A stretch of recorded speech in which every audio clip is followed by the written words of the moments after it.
បាទសួស្តីបងប្អូននេះតាក់ទងទៅនឹងវីដេអូបាទរបៀបប្រើប្រាស់ដំបូងហ្មងណាបាទអញ្ចឹងតាក់ទងគ្រប់ model ទាំងអស់បាទនៅពេលដែលយើងប្រើកំប៉ុងទឹកថ្នាំឬក៏បែបនេះបាទអញ្ចឹងយើងមានបាទវិធីសាស្ត្របាទរបៀបប្រើប្រាស់ដំបូងនេះដើម្បីកុំឲ្យ print មកប្រទេសបតាប្រឡាបាទអញ្ចឹងណាបាទអញ្ចឹងគឺទៅគឺខ្ញុំគៀបបាទខ្ញុំបាទគៀបបញ្ចូលទឹកថ្នាំបែបនេះបាទហើយខ្ញុំបិទបាទឆ្នុកបែបនេះដើម្បីកុំឲ្យបាទវាបាទកឡោអីជាដើមអញ្ចឹងបងប្អូនណាបាទអញ្ចឹងបាទអញ្ចឹងសម្រាប់វិធីសាស្ត្រនៅពេលដែលម៉ាស៊ីនទៅដល់បាទម៉ាស៊ីនទៅដល់បាទទី1បងប្អូនកុំតន់បាទអាលដកបាទឃ្នៀបនេះបាទយើងគ្រាន់តែកាច់បាទដាក់ដៃខាងក្រោមមកបាទយើងកាច់បាទកាច់រៀងផ្ដេកបាទកាច់ប៉ោះមកបាទអញ្ចឹងអ្វីដែលយើងត្រូវមើលបាទតាក់ទងទៅនឹងបាទខាងនេះខាងឆ្នុកដង្ហើមបាទនេះខាងនេះបាទអញ្ចឹងបើឆ្នុកដង្ហើមនេះបាទវារត់បាទមកដល់លើបែបនេះបាទខ្ពស់បែបនេះដល់នេះបាទឧទាហរណ៍ថាវាឡើងដល់នេះអញ្ចឹងនៅពេលដែលបងប្អូនបាទprint ទៅគឺប្រតិបតប្រឡាក់ហើយអញ្ចឹងអាហ្នឹងវាបាទវាធ្វើឲ្យម៉ាស៊ីនយើងវា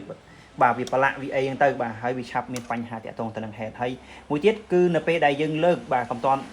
បាទនៅពេលដែលយើងកាច់កំប៉ុងនេះកំតន់អាដកគ្នាបបាទអញ្ចឹងណាបាទហើយអានេះក៏អញ្ចឹងដែរយើងកំតន់អាដកអញ្ចឹងណាបាទអញ្ចឹងយើងមើលខាងនេះបើសិនតែវាឡើងបាទបើវាឡើងឧទាហរណ៍ថាវាឡើងបាទខ្ញុំសិនថែឲ្យមើលបាទឧទាហរណ៍ថាវាឡើងខ្ពស់ជាងនឹងទៀតឡើងមកត្រឹមនេះអញ្ចឹងបងប្អូនគ្រាន់តែផ្ទិញវាបែបនេះមកនេះបាទផ្ទិញវាបែបនេះបាទឲ្យវាមកបាទខាងឆ្នុកទីទូចនេះបងប្អូនណាបាទបញ្ជាក់សាថ្មីនេះបាទឆ្នុកតូចទៀតបាទអញ្ចឹងនៅពេលដែលវាឡើងមកបែបនេះបាទអស់សល់ប៉ុណ្ណេះបាទវាស្រកប៉ុណ្ណេះ